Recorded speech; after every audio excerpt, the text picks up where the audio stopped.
Welcome to the Tech Egg. Don't get scrambled. Enjoy the video. You'll start by preparing your Windows machine.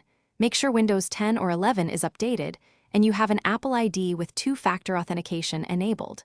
Once done, download and install Icloud for Windows from the Microsoft Store, then restart the PC to finalize system hooks.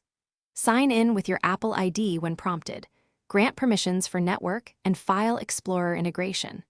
This immediate step lets Windows register iCloud Drive as a folder, so you can work with files locally and sync to the cloud automatically. Now configure sync options to control what moves between devices and cloud. Open the iCloud app, enable iCloud Drive, then click Options to turn on desktop and document syncing or pick specific folders. This governs what appears in File Explorer.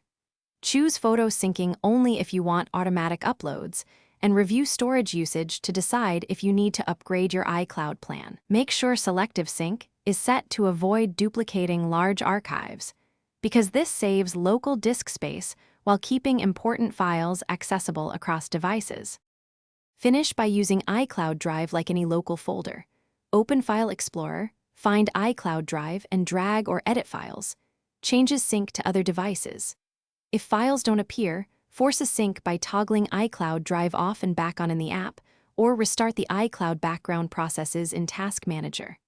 If problems persist, sign out of iCloud and sign back in, verify you have enough iCloud storage, and confirm File Explorer permissions. These steps resolve most sync conflicts and restore normal operation quickly.